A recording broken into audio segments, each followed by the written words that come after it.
이렇게 다양한 활동을 하고 다양한 경험을 할 수 있고 다양한 문화를 체험할 수 있는 어떻게 보면 동화 작가도 굉장히 뭐랄까요? BTS처럼 이 세계로 나갈 수 있는 그런 큰 기회일 거라는 생각이 드는데요. 작가님이 보시기엔 어떤 사람이 동화 작가가 될 수 있다? 어떻게 좀 보시는 방향이 있나요? 교실에 오는 학생들은 예. 전공이 어느 정도 본인들이 원하는 것들이 있어요. 사실 동화를 원하면서 이 학교에 오는 건 아니더라고요. 네. 그런데 저는 글을 보면 좀 알겠어요. 얘는 동화를 써도 되겠다. 그런 감수성이 좀 느껴지는 게 있는데 네. 이 상대를 이해를 잘 해야 돼요. 어쨌든 첫 번째 독자가 어린이니까 첫 번째 독자에 맞춰지는 어떤 이해의 정도가 있어야 되죠. 인식의 깊이도 그 대상을 이해하는 정도 안에서 그걸 잘 놓치지 않고 해야 되는 거고 그런데 그렇게 하다 보니까 어린이만을 생각해서 유치하면 돼. 그러니까 유치하다는 게 나쁜 뜻이 아니라 어린아이들만 생각한다고 보는 경향들이 있는데 사실은 모두가 독자예요. 이 장르의 특성은 모두가 읽어서 가능한 것이라야 되거든요. 어른도 재미있어야 된다는 얘기죠. 그러니까 아이들 이해 가능하고 재밌어야 되고 또 받아들일 바가 긍정적으로 좋아야 되고 어른 역시나 다른 거 가져가시더라도 그런 다른 감수성 안에서도 여기에서도 충분히 가치가 있는 게 있어야 되는 거고. 맞습니다. 그래서 모두가 다 공유할 수 있는 특별한 문학이라고 생각을 하는데 보통 우리 학생들 경우 보면 안타까운 게 딱 잘 읽어야 6학년 때까지 동화 읽어요. 그리고 나서 중학교, 고등학교 가면 읽을 기회가 없어요. 그럼 아주 약간 좀 네. 동화 고르는 건 조금 좀 분위기가 맞아. 그렇기도 하고 이 학습 자체가 동화하고 관계없는 데로 가고 있고 선택이 된다고 해도 대학에 필요한 대학을 가기 위해서 필요한 이런 것들이다 보니까 6년 이상을 멀어져 있어요. 그러다가 이제 대학에 와서 이걸 다시 접하고 나면 아 맞아 이런 거 나 어렸을 때 읽었지. 근데 너무 그 동안에 공백이 컸던 거예요. 네. 그리고 딱 보면 쉽잖아요. 맞아요. 네, 짧고 얇고 예. 그래서 다시 하려고 하지만 어려워요. 어려움을 느껴요. 열이면 열 다. 네. 사실 시도 소설도 중고등학교 때 해요. 맞아요. 이거 다 접할 수 있는 기회가 여러 채널이 있단 말이죠. 동화는 없어요. 아동문학은 없어요. 그래서 이것도 잘못된 거죠. 사실은. 아동문학을 보면 좀 보고 힐링되는 경우들이 굉장히 많거든요. 그리고 우리 또한 어른 또한 어린이였던 시절을 지나오기 때문에 그걸 보면서 감동받는 부분들이 반드시 교집합이 생길 거라 생각합니다. 교수님의 입장으로 봤을 때 저건 그래도 글 조금만 고치면 그래 동화 작가 되겠다 하는 그런 부분들도 보이나요? 열심히 하면 될까요? 보이죠. 보이고 열심히 하는 것만큼 정답이 없어요. 또 뭐 누가 대신해 줄 것도 아니고 예. 본인이 노력해서 해야 되는데 열심히 안 하면 뭐가 문제인지도 모르고 고칠 수도 없어요. 네. 그러니까 남들은 이 문제를 어떻게 해결할까를 스스로 고민을 하고 네. 노력하고 해서 고쳐나가려고 노력을 안 해주면 옆에 있는 사람이 도와주는 것도 한두 번이지 결국은 자기 일이거든요. 그렇죠. 열심히 하는 것만큼 답이 없어요.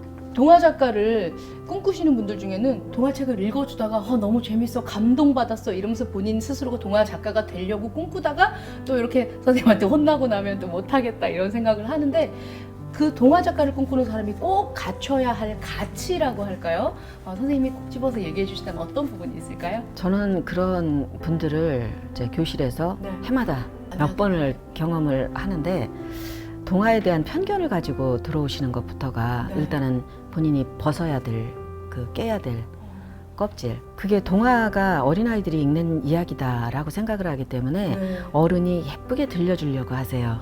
일단 그런 것부터가 이제 이게 문학이다라는 거를 인식해야 되는 그래서 아이들한테 들려주는 이야기, 아이들에게 좋은 계몽적인 어떤 걸 주는 거 이렇게 생각하는 태도부터가 일단은 좀 빨리 깨야 되는 편견인 거고 그리고 본인 이야기부터 사실은 해야 돼요.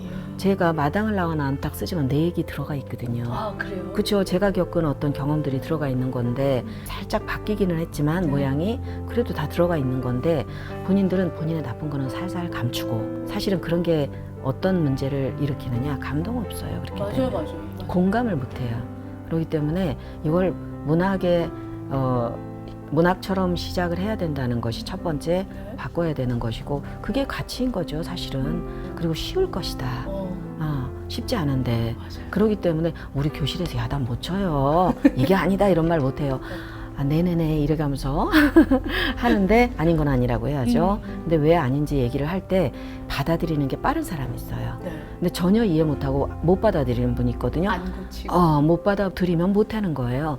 근데 이건 이게 아니고 라고 얘기했을 때 빨리 받아들여서 자기가 화학 반응을 일으키는 사람이 있어요. 아, 그럼 이건 이렇게 해야겠다. 그런 사람이 하는 거예요, 사실은. 이거는 아동문학의 경우는 특히 더 그런 것 같아요. 너무 오랫동안 중고등학교 때 전혀 읽지 않다가 대학에 와서 수업 시간에 한번 해볼까? 라고 시작을 했는데 네. 읽어보니 재밌네? 그래서 해봐야겠어? 이렇게 했는데 아니라고 하잖아요. 네. 이렇게 하는 게 아니야 라고 했을 때 사실은 막막하죠. 현실적인 거는 학점 따야 되고 숙제해야 되고 그런데 재미가 있어서 더 해보려고 했을 때는 가능한 사람과 그렇지 않은 사람이 분명히 나뉘어요. 시작은 아무나 할 수 있지만 결과는 아무나는 못 내거든요. 그런데 그걸 낼 수 있는 사람이 특별히 어떤 감수성이 있어요. 그게 뭐라고는 뭐 산술적으로 말할 수 있는 건 아니지만 그런 감수성이 특별히 좀 있는 사람은 섬세한 경향이 있어요. 어린 시절에 어떤 것들을 좀 많이 간직하고 있는 사람, 더 나쁜 거는 뭐가 있냐면 상처가 많았던 어린 시절의 사람은 그걸 많이 간직하고 있거든요. 네. 그러면 그런 아이를 현실에서 봤을 때 걔 마음이 어떨지 알아요. 그거 못 지나치죠. 그러면 그때 본인이 뭘 해야 되겠다라는 것을 알게 돼요. 좋지 않은 시절이었으나 그런 것들이 사실은 사람을 키우거든요. 네, 근데 그런 것들이 특별히 내재되어 있는 사람들은 꺼내기가 되죠. 그런 사람들이 좀 하는 것 같아요. 일단은 동화 작가를 꿈꾸시는 분들이라면 우선적으로 문학이다라는 접근 시각으로 먼저 들어가셔야 되고 아픈 힘들었었던 그런 경험도 충분히 공감대로 활용할 수 있으니까 용기를 좀 내보시라는 말씀을 전해드리고 싶습니다. 오늘은 작품뿐만 아니라 작가님에 대한 이야기 많은 팁들을 저희가 얻어갈 수 있었는데요. 우리 작가님 앞으로의 계획은 어떠세요? 저는 사실 이 20주년 이제 출판사에서 20주년인데 그래도 뭔가 해야 되지 않겠나 네. 얘기를 할 때는 뭐 읽을 만큼 다들 읽었을 텐데 이게 무슨 효과가 있을까 이랬는데 일단 다른 그림의 책이 하나 나왔을 때 새로 시작하는 기분 네. 들고 그랬습니다. 근데 김한효 선생님 분이 하신 말씀 중에 제가 기억하는 게 글이 너무 무거워서 제가 빠져 죽을 것 같은 기분이 있었다. 그래서 그림을 좀 희화시키고 싶었다. 이런 표현을 하셨는데 제가 이제 말하지 않고 들킨 느낌이었어요. 그래서 제 글이 좀 대체로 안 그러려고 해도 좀 무거운 거 이런 게 좀 있는데 좀 가벼워지고 싶어요. 네, 유쾌하고 싶고 원래 유머가 없는 사람이라 유머는 정말 노력해도 안 되는 거더라고요. 그래도 좀 조금 좀 가볍고 재밌는 그럴 수 있으면 좋겠어요. 20주년까지 날라왔습니다. 우리 마당을 나온 남탁 잎사귀가 나왔는데 앞으로도 계속해서 전 세계로 뻗어나가는 그런 작품이 되었으면 좋겠습니다.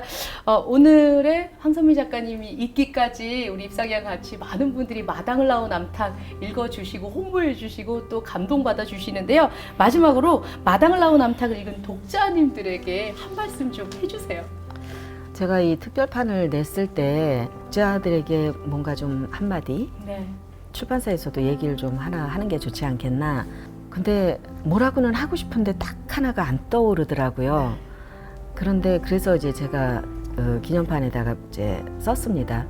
참 놀라운 시간이었습니다. 라고 썼습니다. 근데 그게 사실은 이거 문학상에서 떨어진 작품이고 그리고 편집자가 이거는 어린이 책으로는 부담스럽다. 무겁고 어렵다. 아무리 못해도 청소년 소설로 내야 된다.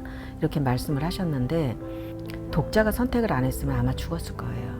그렇군요. 그러니까 이 책은 오늘이 있기까지 어떤 작전으로 여기까지 온 게 아니고 독자가 선택을 했기 때문에 독자가 살려준 책이에요. 그래서 그냥 감사해요. 서울도서관에서 함께한 스테디셀러와 함께하는 온라인 북 콘서트, 오늘은 마당을 나온 암탉 20주년 기념으로 우리 대작가님이신 황선미 선생님과 함께 즐거운 시간 나눠봤습니다. 선생님 귀한 시간 함께해 주셔서 감사합니다. 감사합니다. 고맙습니다.